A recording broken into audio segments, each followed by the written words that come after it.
প্রতিটা সৃষ্টি আল্লাহ পাকের এক একটা মেসেজ দেয়। ঠিক মেয়ে মানুষও একটা মেসেজ দেয়। কি মেসেজ? আল্লাহ পাক মানুষকে সবচেয়ে সুন্দর করে সৃষ্টি করেছেন, আর মানুষের মধ্যে মেয়েদেরকে সবচেয়ে বেশি সুন্দর করে সৃষ্টি করেছেন। আল্লাহ পাকের সবচেয়ে সুন্দর সৃষ্টি হচ্ছে মেয়েরা, এবং তারা খুব নরম হয়, নরম, প্রজাপতি ধরার মতো। প্রজাপতিকে ধাপ করে ধরতে পারবেন না আপনি, শক্ত করে ধরতে গেলে প্রজাপতি নষ্ট হয়ে যাবে, মরে যাবে। প্রজাপতিকে কোমল ভাবে ধরতে হবে। ঠিক মেয়েদের সামনেও আপনার কোমল থাকতে হবে। বেশি হার্ড হতে যাবেন, শেষ। আমি আপনার গার্লফ্রেন্ডের সামনে কোমল হতে বলি নাই, আপনার ওয়াইফের সামনে হতে বলেছি। কোমল থাকলে আপনি জিতে যাবেন। দেখবেন দুনিয়ার চিল্লা ফাল্লা করছে আপনার বাসায়, আপনি চুপচাপ আছেন পাহাড়ের মতো, কোমল আছেন। 5 মিনিট পর দেখবেন নিজেই ঠান্ডা হয়ে এসে বলছে আচ্ছা সরি, ভুল হয়ে গেছে।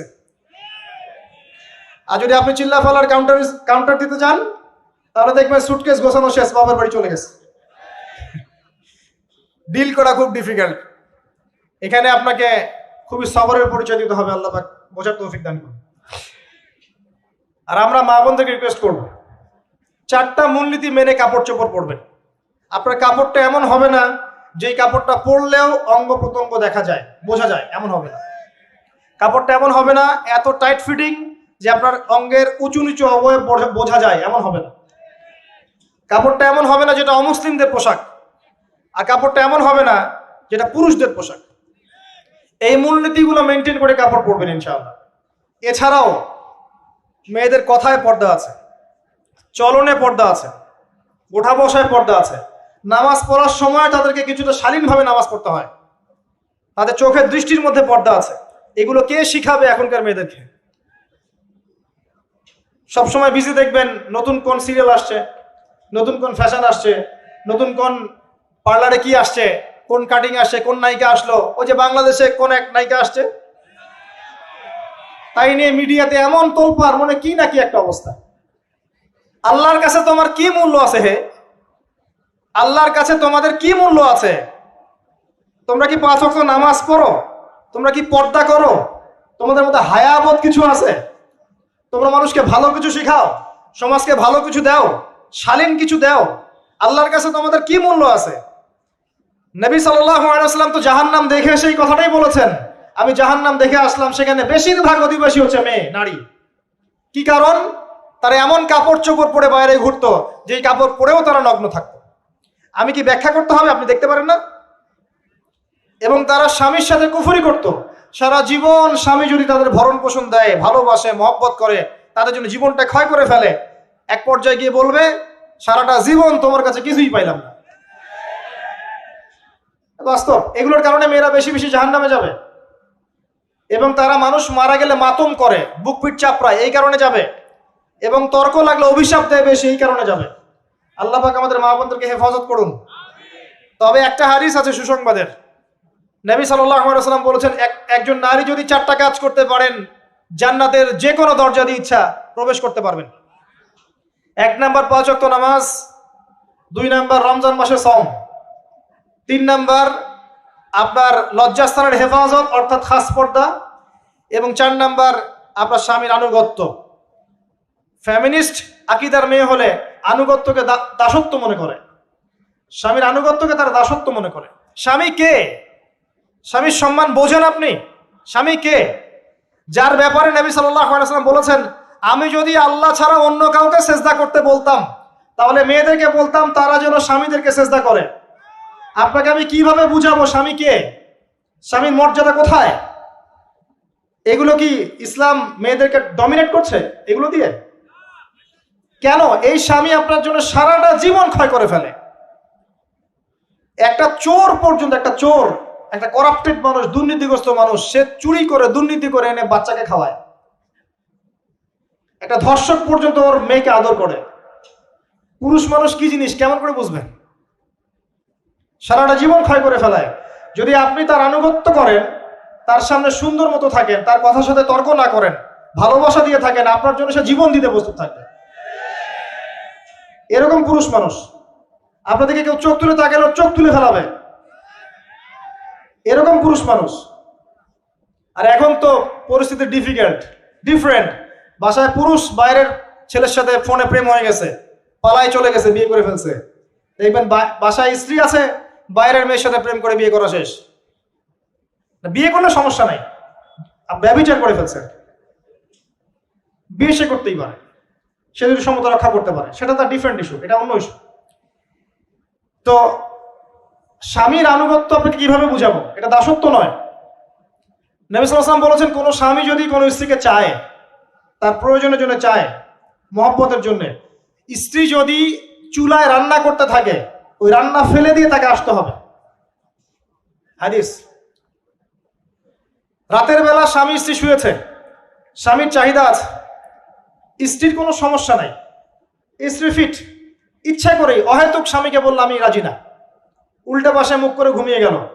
আল্লাহর নবী বলছেন, সারা রাত আল্লাহর পক্ষ থেকে একজন ফেরেশতা আসবে, এসে এই নারীকে অভিশাপ দিতে থাকবে। এখন এগুলো হাদিস শুনলে বলবে যে ইসলাম তো মেয়েদেরকে ছোট করছে। একজন মেয়ে তার, একজন স্বামীর কথা বলছে, স্বামী তার মেয়ে, তার স্ত্রী, তার মা, তার বোন, সবাইকে তার মিরাসের হক দিতে হয়। একজন মেয়ে তার বাবার সম্পত্তি পায়, কোনো কোনো ক্ষেত্রে তার ভাইয়ের সম্পত্তি পায়, তার স্বামীটা তো পাই, তার ছেলেরটাও পায়, নানি হলেও সম্পত্তির হক আছে। একটা মেয়েকে চতুর্দিক থেকে সিকিউর করা হয়েছে ইসলামে। তারপরেও কিছু ফ্যামিনিস্টের কারণে এরা বলবে যে মেয়েদেরকে ইসলাম ছোট করছে। হ্যাঁ, মেয়েদেরকে ইসলাম কেন ছোট করছে? কারণ পর্দা করে যে বাইরে বেরোতে বলেছে, ঢ্যাং ঢ্যাং করে নগ্ন হয়ে বেরোতে নিষেধ করেছে, এই কারণে। যদি বলে যে হ্যাঁ ইসলাম আপনাদেরকে ফ্রি মিক্সিং এর স্বাধীনতা দিচ্ছে, আপনারা সবাই ফ্রি মিক্সিং করেন, গেঞ্জি পরেন, টি শার্ট পরেন, স্যান্ডো গেঞ্জি পরে বাইরে ঘুরে বেড়ান, টাইট ফিটিং প্যান্ট পরে বাইরে ঘুরে বেড়ান, সব জায়গায় আপনারা ফ্রি মিক্সিং করেন, পর্ন দেখেন, জেনা করেন, মদ খান, ইসলাম খুব ভালো। তখন তোমাদের জন্য তো ইসলাম নয়, তোমরা জাহান্নামে যাও, আল্লাহর কি আসে যায়? ইসলাম তোমাদের জন্য নয়, তোমরা জাহান্নামে গিয়ে মরো, ইসলামের কিচ্ছু যায় আসে না। আল্লাহর ওয়াস্তে পারিবারিক আদর্শের দিকে ফোকাস করেন প্রিয় ভাই। নিজে জাহান্নামের আগুন থেকে বাঁচান, পরিবার বর্গকে বাঁচান, পরিবার বর্গকে বাঁচান। পরিবার একটা পার্ট হচ্ছে আপনার পিতামাতা। পিতামাতার সাথে খারাপ আচরণ করতে যায় না আল্লাহর ওয়াস্তে। সেই ব্যক্তির জন্য ধ্বংস যার পিতামাতা বেঁচে আছে, তাদের হক আদায় করে সে জান্নাতে যেতে পারলো না, তার জন্য ধ্বংস। আরেকটা অংশ আছে আপনার সন্তান সন্ততি। বাচ্চা কাচ্চার প্যারেন্টিংটা খুব সুন্দর করে করেন। যখন আপনি স্ত্রীর সাথে মিলন করতে গিয়েছেন, তখন দোয়া পড়েন, আল্লাহুম্মা বিসমিল্লাহি আল্লাহুম্মা জান্নিবনা শাইতান ওয়া জান্নিবিশ শাইতান মা রাযাকতানা। আমার মনে হয় এখনকার জেনারেশন যেগুলো আছে ফাসেক, মাদক সেবন করে, পর্নোগ্রাফিতে আসক্ত, ইয়াবাখোর, স্মাগলিং করছে, চুরি করছে, হাবিজাবি, ধর্ষণ করছে, আমার মনে হয় না তাদের পিতামাতা তাদেরকে জন্ম দেওয়ার সময় এই দোয়াগুলো পড়েছিল। কারণ পিতামাতা এই দোয়া পড়লে ওই সন্তানকে শয়তান স্পর্শ করতে পারে না। সন্তান হবে, সন্তান ছেলে হোক মেয়ে হোক, আপনার এটা নিয়ে মন খারাপ করার কিছু নাই। একজন কন্যা সন্তানকে লালন পালন করে সৎপাত্রে পাত্রস্থ করলে এই মেয়ে পরকালে আপনার জন্য জাহান্নামের আগুন থেকে ঢাল হয়ে যাবে। যার কাছে দুইজন মেয়ে আছে, দুইটা মেয়েকে সে ভালো করে মানুষ করেছে, নবী সাল্লাল্লাহু আলাইহি ওয়াসাল্লাম বলছেন সে জান্নাতে আমার সাথে এমন করে থাকবে, এইভাবে। কেউ যদি বিধবার দায়িত্ব নেয়, সেও নবী সাল্লাল্লাহু আলাইহি ওয়াসাল্লামের সাথে এইভাবে থাকবে। এতিমের দায়িত্ব নেয়, এইভাবে থাকবে। ফ্যান্টাসিতে ভুগছেন, একটা এতিম মেয়েকে বিয়ে করেন, একটা অসহায় তালাকপ্রাপ্ত মেয়েকে বিয়ে করেন, একটা বিধবা মেয়ে যার স্বামী মারা গেছে, কেউ নাই দেখার, তাকে বিয়ে করেন, তারপরে বোঝা যাবে আপনার মধ্যে কতটুকু দিন আছে। আর বর্তমান সভ্যতা আমাদের কি সমাধান দিবে? সবাই যদি দিনদার একটা করে ক্যাটরিনা খোঁজে, এই এতিম, এই বিধবা, এই যাদের দেখার কেউ নাই, এই মেয়েগুলা কি রাষ্ট্রের সম্পত্তি হয়ে থাকবে? এদের দায়িত্ব কে নিবে? পুরুষরা যদি দায়িত্ব না নেয়, কে দায়িত্ব নিবে? এখন কেউ যদি ওদের দায়িত্ব নিতে যায়, তখন তাকে আবার খারাপভাবে উপস্থাপন করা হয়, এই ব্যক্তির মনে হয় চরিত্র খারাপ। কিন্তু এদিকে বাইরে 10টা জেনা করে বেড়াচ্ছে, কোনো সমস্যা নাই, এগুলোকে উস্কায়। এইসব জাহেলদের জন্য ইসলাম নয়। ইসলামের প্রতিটা বেসিক ফান্ডামেন্টাল মানবতার কল্যাণের জন্যই। এগুলোকে ফরজ করা হয়নি, আপনি নফল, আপনার সামর্থ্য থাকলে আপনি করতে পারেন, না করলে কোনো সমস্যা নাই। কেউ যদি করে, যে ইসলাম পরিপূর্ণরূপে পালন করার চেষ্টা করছে, এটার উপরে আমল করার চেষ্টা করছে, তাহলে আপনি তাকে ক্রিটিসাইজ করছেন কেন? কি সমস্যা আপনার? আরেকটা পার্ট হচ্ছে সন্তান সন্ততি। বাচ্চা কাচ্চাকে ছোটবেলা থেকেই মানুষ করতে হবে এমন ভাবে যাতে করে বড় হয়ে এরা এই উম্মার খালিদ এবং ওমর হতে পারে।